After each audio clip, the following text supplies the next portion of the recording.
Hello, this is Toshi doing a video review. I'm not very good at this of Managarmr. I'm gonna go Managarmr because honestly, that's what it kind of looks to me, but it isn't. But either way, I fucked your name up, and now I've sworn. I'm not really looking to monetize this video, so hooray! And today we are reviewing Sovereign Principality of Irdarina,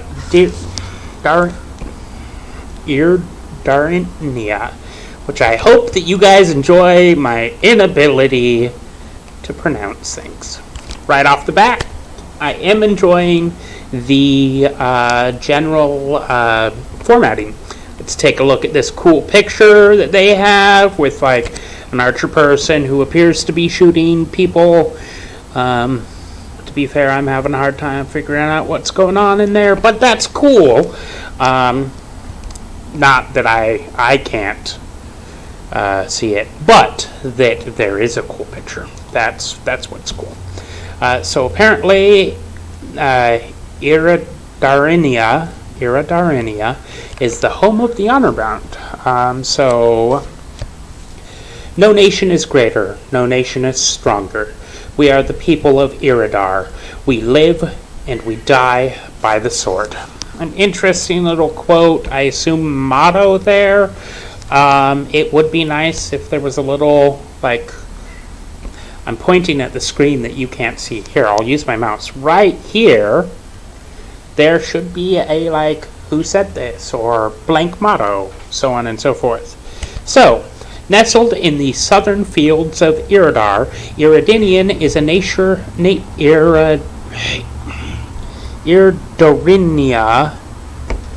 Irdar, I can't pronounce things, is a nation of warrior clans serving under their Bejamako, strong, capable, and utterly without pity for the weak. The Irdarnian nation Irdarnian nation is one you do not want to make your enemy, though unfortunately they've probably made you their enemy already, simply due to your existence. So that's a nice little intro that I've messed up a number of times. Tooltips would be nice, especially if you... Oh, there is a tooltip. Cool. The High Chieftain of the Houses. So yeah, that's nice. Oh look, another tooltip and another tooltip. But yeah, that's a nice little tiny intro. Did I mention I like this heraldic thing? Again, I'm pointing at the screen that you can't see. So, born out of war, Irdarina is a rebellion nation formed out of a dispute between the king of the kingdom of Kamad and a very popular noblewoman by the name of Kila of Vanyatar in 120. I'm going to go with PSTS is what it says afterwards. C. Irdarinian Rebellion. The soul and heart of Irdarina is its warrior culture and the clan structure. The nation is a shining example of Corosian ideals. Power is not given, it is earned or taken. Success is measured in battle, in won battles, kingdoms defeated, enemies slain, and loot acquired. Everything in Irdarinian is a contest of strength, power, and honor, and nothing is more important than one's honor. Without honor, you are better off dead. That is nice, like, little, like, bam, look at this culture. I do feel like that the born out of war part feels very much so like history, and then you just transition into description of place, so that might be a little bit out of place. Maybe you should move paragraph 3, I can't tell if you can see my fingers, paragraph 3 up to be above born out of war, especially considering that born out of war is most definitely some history stuff. So, further down, the honor bound. Darinian, you know what, I'm never going to pronounce that right. This country is home to the Goj Sapta, the honor-bound. To them, there is no greater currency than honor. Honor rules everything. Honor to an Irdarinian person is akin to nobility to others. The greater and grander your honor, the more political power you wield, and more respected you are. Upholding said honor is the highest priority of an Irdarinian, for being dishonored is a great setback, and a great dishonor could well be a fate worse than death. That's a nice little paragraph. Let's go ahead and look at this. That doesn't have a tooltip. Maybe it should. Maybe it should have pronunciation guides. That would help me, though I guess no one else. Maybe. And hey, look, here's a little story and a sidebar thing that I'm pointing at again. It's right over here. So I'm going to read the story. Moktobar stood in the doorway, his hand tightly gripping the handle of his sword. The chieftains of the great houses were lined up at either side of the road of honor, the carpet leading up to the throne of Mako. I am Moktobar of the house of Gog, or however you pronounce that, he proclaimed, barely holding his voice steady. Okay. I have come before the Mako to reclaim my house's honor. Your son was found guilty of murder, Moktobar. Alenti, the high chieftain, studied the warrior as he stood up the carpet? That might stood up on the carpet, probably? Right there, that should be on the carpet. How is it that he yet lives? Do you not know that his life is forfeit? Moktobar stopped in front of the throne and looked at the young Mako. I cannot kill my own son, High Chieftain. His voice was broken and lacked the usual presence and strength. I am here to pay the price to restore my house's honor. Alenti of the Benatar leaned back. A marginally displeased scowl danced across her lips as she performed the traditional salute towards Moktobar. So be it, chieftain. May Karos allow your redemption in the afterlife. Moktobar saluted and turned around to face the chieftains of the great house as he drew his sword. Without much fanfare, he turned it on himself and fell to his knees and stabbed the sword right through his heart. Alenti leapt forward from her throne, sword in hand, and decapitated him before he could even begin falling to the ground. She stood over his fallen body, looking at the chieftains, and proclaimed, "The honor of the house of Ga has been restored. The price has been paid." That's an interesting story. Technical me questions how he managed to stab his heart. There's this thing called a rib cage in the way, so that's a problem. We'll come back to this sidebar in a moment. For now, we're going to go to the next section. The Warriors of Iridar. From when children are old enough to stand and hold a weapon, they are taught the art of combat. All from personal combat with swords, axes, spears, shields, up to group combat in formation as they age. In this way, Irdarina is much like its ancestral parent country of Kamad. But the Iridans took it several steps further, being prouder and more aggressive than their comparatively tamer neighbors.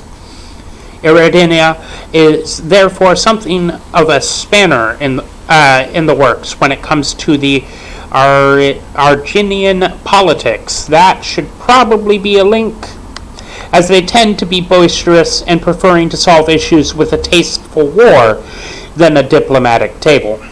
I mean, I don't know whether or not you should really necessarily call tasteful war, well, tasteful, maybe distasteful. Although that might just be a moral judgment on my end. Okay, time for... I'm pointing at the damn thing again. So time for the sidebar, because, yeah, there's a lot. So it's a type is a geopolitical country. Its capital is Iranuk, and I like that there's a link to that. Alternate names: Irdar, Dominion, Irdarina, Iran. Leaders is Elente of Valentar, again, another look. Same thing for head of government. I feel like that's a little bit redundant and probably unnecessary. Probably could do with just one of those. Government type, plutocracy. Power structure, feudal state. Economy system, barter system. Currency, silver mark. Again, has a nice link or thingy. It does have a tooltip, which is, again, nice. Haven't figured out how to do those myself. Legislative body. The Council of Houses is a political body made up of the 40 strongest and most prestigious houses. They, together with the Bejmako, continually work over the law to see if it needs any changes. That sounds like it takes a lot of time for a bunch of people that are mostly concerned with killing people. But that, at least they're responsible for their people. That's the right word. Judicial body. Chieftains are required to uphold the law within their own house, and if they are unable or unwilling to do so, they themselves must bear the punishment. Usually this is considered extremely dishonorable and will almost always, without fail, result in the ritual suicide to preserve the honor of the house.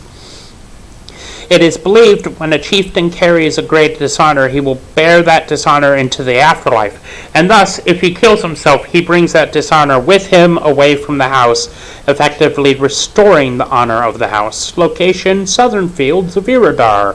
Official language: Huge. I don't know how to pronounce that. Quaj? I don't know. Controlled territories: Iranuk. There's 3 kingdoms that it follows, because I'm kind of tired of mispronouncing things. And there's an ethnicity. At this point, I feel like you might find more entertainment out of my mispronunciations than anything else. Also, this is a long article. Not complaining, but it is a long article. Good for you. Another quote here. This automatically, I can tell, needs to have a "who fucking said this" little bar.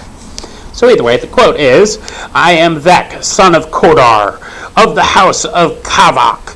You have dishonored my house. Pick up your blade and defend yourself." I realize that it says "I am Vek," but it should still have a dash Vek. Like here-ish. That doesn't work. Either way, nice little picture here of what appears to be a semi-medieval village.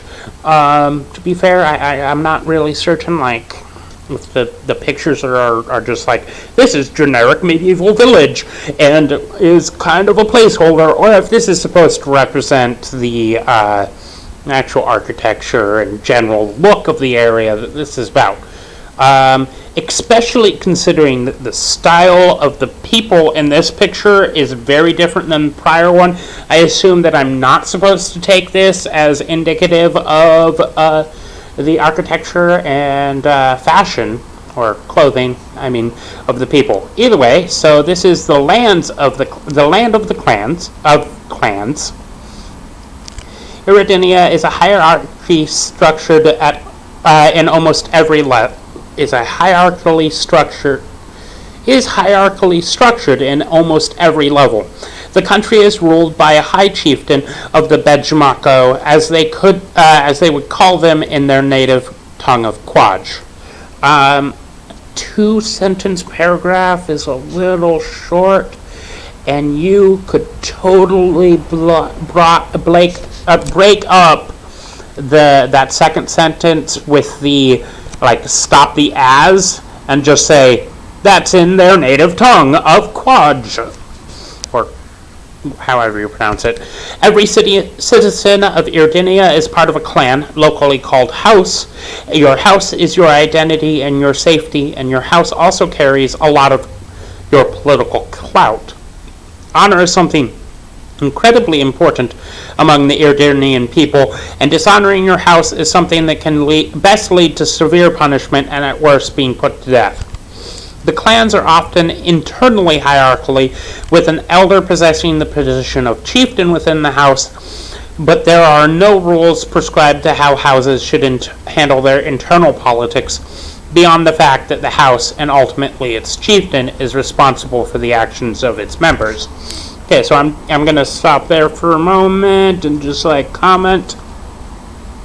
I'm going to be honest, I feel like you should probably not use clan and house because it might be slightly confusing, and honestly it kind of is. Like they call them houses, so therefore they're not really clans. I mean, they are clans. I'm not trying to imply they're not clans, but maybe just be consistent in what you call them. Especially since you go on to call them houses later. The houseless. Without a house, you are one of the houseless.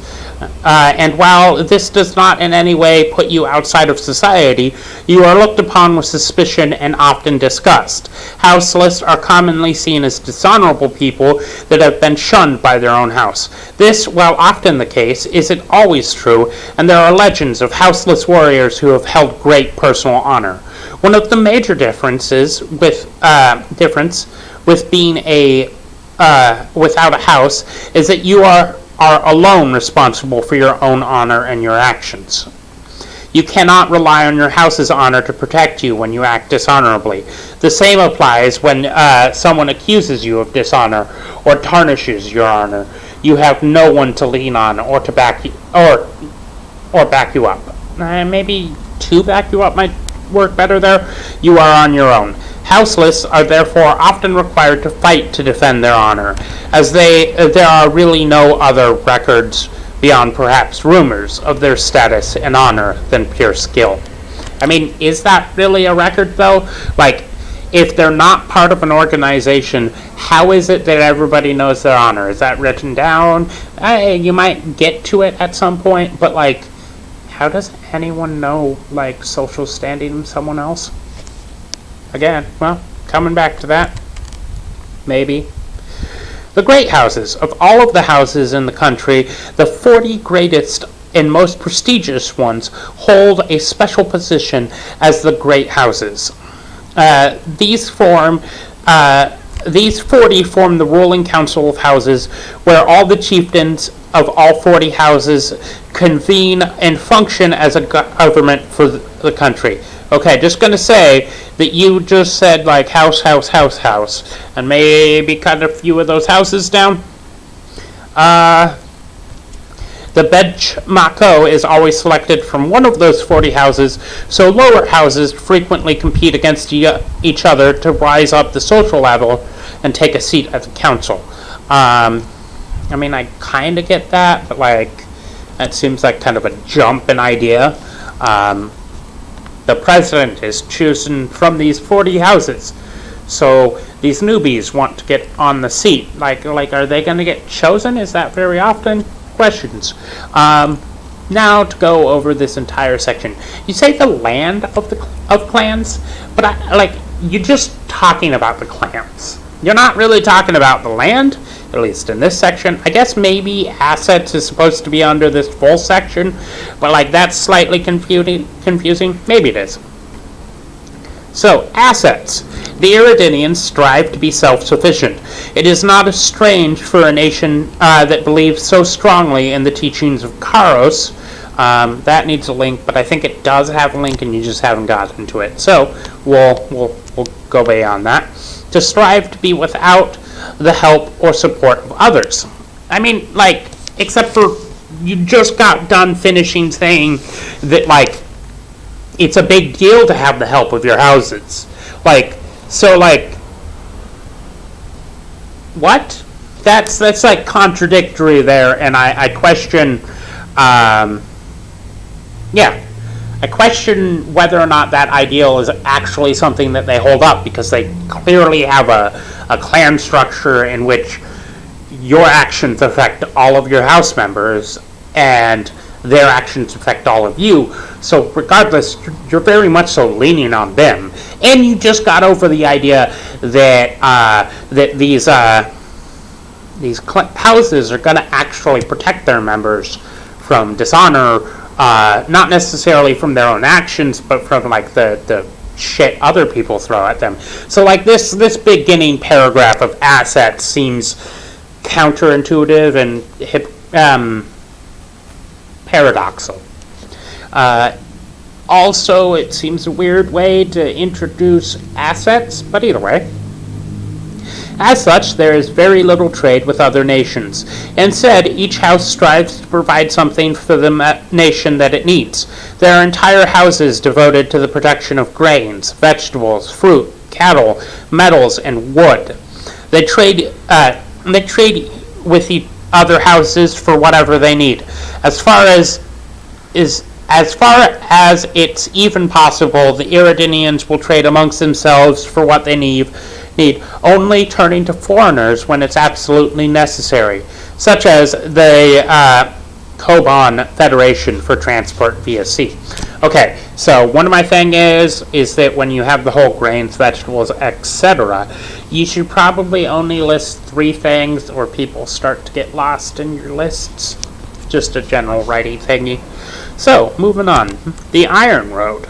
One of the things that Irdarinians solely lack are ready access to weapon-grade metals, such as iron. There are a couple of mines near the coast and the northern hills, but they are not quite enough to fill the need of the nation.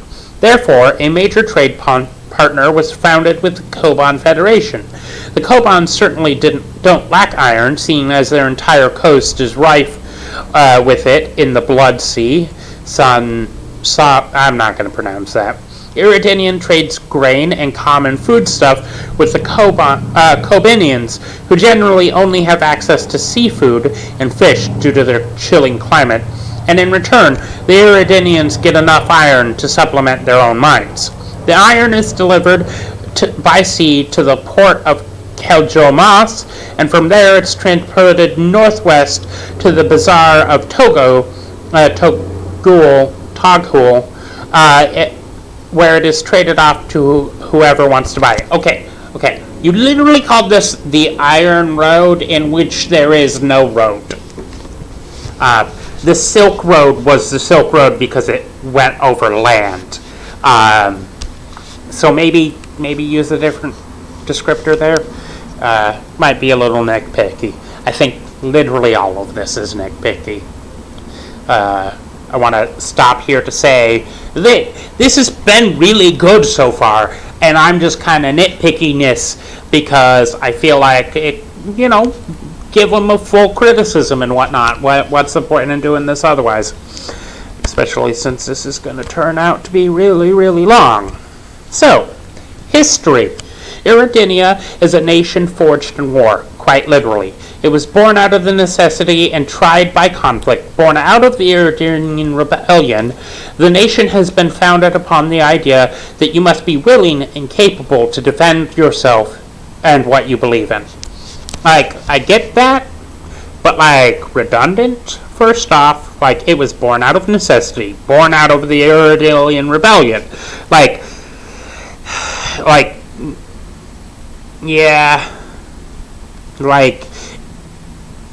It's a little redundant in that first one. Confrontation and brash viewpoints has led Irdarina to be almost constantly at war with its neighbors. Although not many outright battles are fought, there is still no peace to be had in a nation like Irdarina. Very few nations enjoy peace with the Irdarinians. Okay, so this was a thing that I forgot to mention in the previous one. What the hell are the Koban Federation thinking of trading warmongers iron?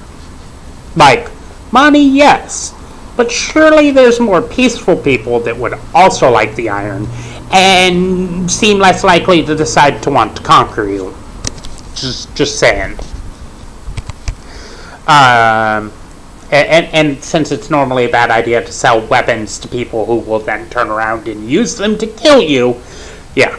So, territories. I have definitely concluded that at this point the art is just pretty and somewhat setting the mood and not necessarily supposed to be representative of the territory you're describing.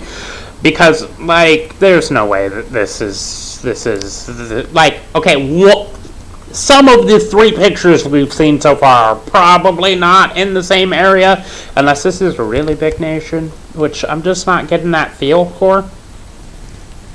The Irdarinian Principality holds the lands east of the Kamad and south of the Kol Chatal, an area colloquially known as the Fields of Idar.